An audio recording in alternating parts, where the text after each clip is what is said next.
continue to play this woman, how have you grown even more fond of her than what initially sparked your interest? She has proven to be so incredibly strong. Every episode I sit down and I work on the script and I look at the choices she makes, and I'm always her honesty and her communicativeness, and there's just a strength that she has. And even with Vincent, who I think at times wants to bail on stuff, she's always there going we can do this and it's possible and we're going to fight for it, and it's not very often that her faith in that wavers. And yes, it comes from a tortured kind of place, but that aspect of her I love so much. You said work on the script, as in just reading it, or do you actually get to contribute to what's happening? I do contribute. I send my thoughts on almost every episode. I work a lot on these scripts, and when I mean that from an actor perspective as well. Our pace is so fast that I don't have the luxury of spending as much time as I would like. But I go through the entire thing, and I really find. If it's something doesn't work for me or doesn't make sense, I talk about it, and we're very collaborative about that stuff. How's that paid off for you? Can you do you have a specific example of where you kind of targeted something and they said, "Oh, we did that"? There's a lot of examples. I'm trying to think of something super specific, but I think that it's reflected in the entire arc of the character. I think it's just a collaborative environment to build Catherine, and I have never experienced that before in that way. Yeah, I wish I could give you something more specific. I'm sorry. How do you think this Beauty and the Beast is separated from every other Beauty and the Beast we've seen? Because we've seen lots of versions of the story totally. before. What do you think your story does that the others haven't been able to do? I think this story is telling the same story, ultimately. I feel like we're still looking at love and love in its purest form, and what does that look like, and how do you get there, and how does love help you find your humanity? I feel like that's all very much the same themes.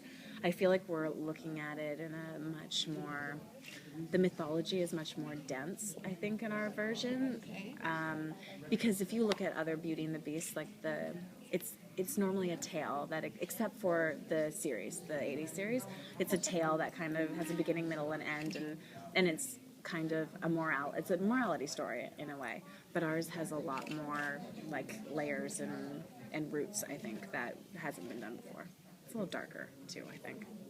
Have you pitched ideas for another season? I've been asked that a few times today. It's weird. We're in the second to last episode, and my brain is so focused on where the character is at now that I haven't really sat down to vision out where I think she would go. Mm-hmm. Our cliffhanger is pretty big at the end of the season, as it is. so I'd like to figure out where it would go next season is kind of a big task in my brain that I can't get to yet. What can you sort of tease about the remaining episodes? Well, since we've moved away from the procedural, everything is about kind of escalating with these characters. So Tess knows about Vincent now. Evan is on a mission. Gabe's involved, and we don't quite know what's going on with him. Muirfield is closing in. Everything's kind of escalating. There's going to be big reveals about Catherine's family, how they're involved in everything, and kind of where the organization is at. Every episode is bigger than the one before it. It's just a lot of stuff is happening. So you're in almost every scene, and you said you're almost done. What are you looking forward to doing? Oh, sleeping. Sleeping in the nighttime. I'm so excited for that. I think I'm going to have a little vacation. Toronto's been cold. It's been cold, but it's been good, but I'm tired. I forget how exhausting it is.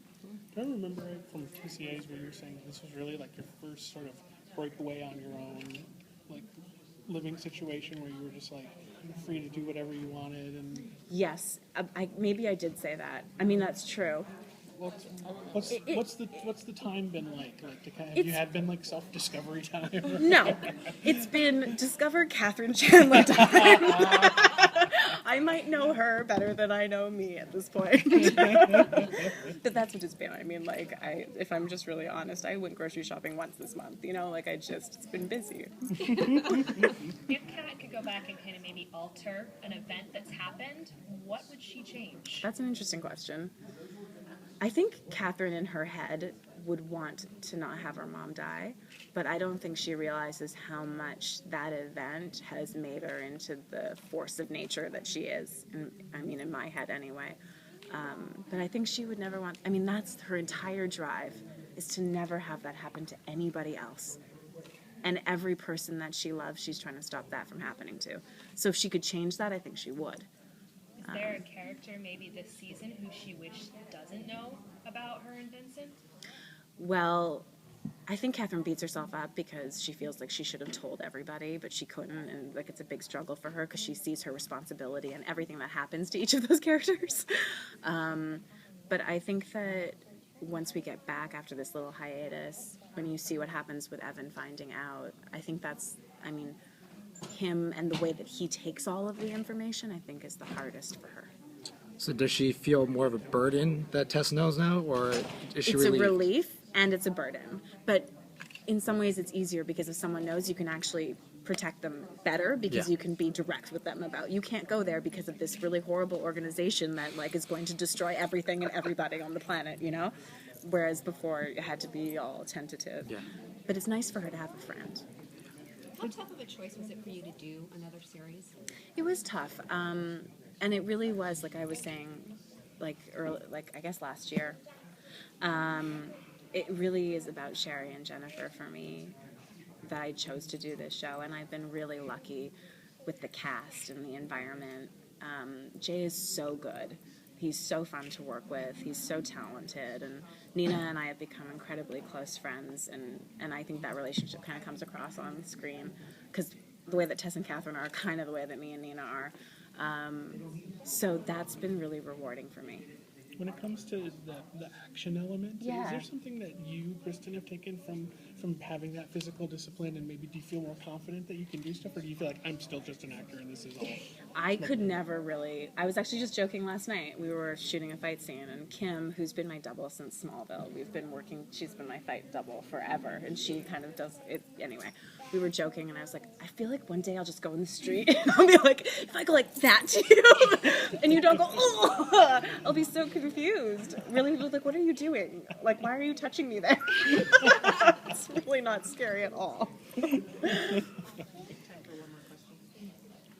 you were saying that working with Jay has been a pleasure. Is there Yeah. stuff that goes on behind the scenes that fans don't get to see that really shows the connection between you two? I think that our whole cast has this wonderful connection. We're the silliest people you could ever meet. There's a lot of singing. There's a lot of dancing. There's a lot of musical singing. It's just silly. It's pure silliness.